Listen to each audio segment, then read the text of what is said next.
اعوذ باللہ من الشیطان الرجیم بسم اللہ الرحمن الرحیم۔ پیارے بچہ السلام علیکم۔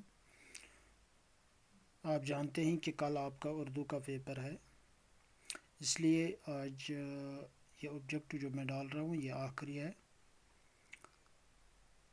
238واں سیریل ہے آج۔ وہ مرکب جس سے سننے والے کو پورا مطلب حاصل نہ ہو مرکب ناقص کہتے ہیں۔ وہ مرکب جس سے سننے والے کو پورا مطلب حاصل ہو مرکب تام کہتے ہیں۔ دو اسموں کے درمیان جو تعلق پایا جاتا ہے اسے اضافت کہتے ہیں۔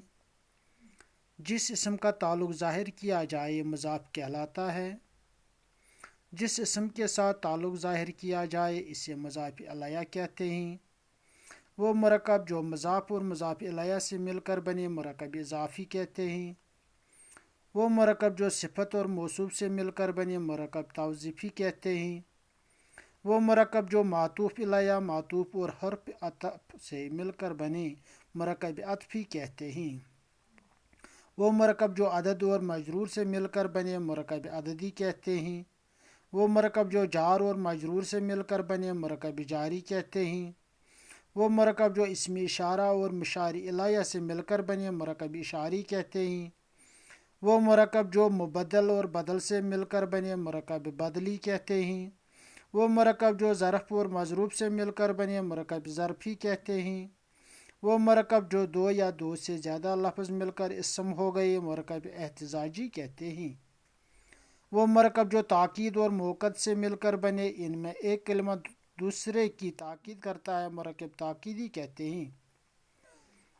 وہ مرکب جو مستثنی اور مستثنی منع سے مل کر بنے اور ان کے درمیان استثناء آئے مرکب استثنائی کہتے ہیں۔ وہ مرکب جو تمییز اور ممیز سے مل کر بنے مرکب تمییزی کہتے ہیں۔ جس میں مضاف الیہ مالک اور مضاف مملوک ہو اضافت تملیکی کہتے ہیں۔ جس میں مضاف کو مضاف الیہ کے ساتھ مخصوص کر دیا جائے اضافت تخصیصی کہتے ہیں۔ جس میں مضاف الیہ ظرف اور مضاف معروف ہو اضافت توضیح کہتے ہیں۔ جملے میں جو کچھ کہا جائے مسند ہوتا ہے۔ جملے میں جس شخص یا چیز کے بارے میں کچھ کہا جائے مسند علیہ ہوتا ہے۔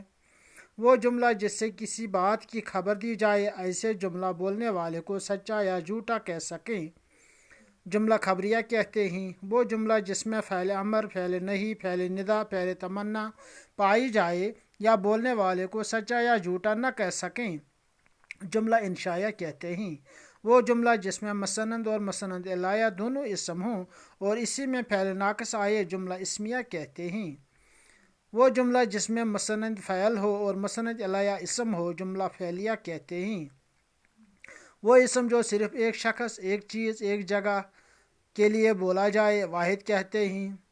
وہ اسم جو ایک سے زیادہ اشخاص، چیزوں یا جگہوں کے لیے بولا جائے جمع کہتے ہیں۔ وہ حرف یا حروف جو اشعار کے دوسرے مصرع کے بالکل آخر میں یعنی قافیہ کے بعد مستقل طور پر بار بار آتے ہیں ردیف کہتے ہیں۔ ہم آواز حروف اور حرکات کے مجموعہ کو ہم قافیہ کہتے ہیں۔ ایسے الفاظ جن کے املے یا اعراب میں فرق ہو متشابہ کہتے ہیں۔ غزل یا قصیدہ کے پہلے شعر کو مطلع کہتے ہیں۔ غزل یا قصیدہ کا آخری شعر جس میں شاعر اپنا تخلص لاتا ہے مقطع کہتے ہیں۔ غزل کا سب سے عمدہ شعر یا بیت الغزل کہتے ہیں۔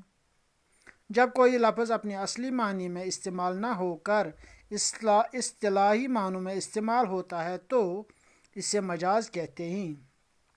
جب کسی کلمہ کے ایسے معنی مراد ہوں جو مجازی ہوں مگر جو حقیقی معنوں میں بھی استعمال کیے جا سکیں اسے کنایہ کہتے ہیں۔ شکریہ۔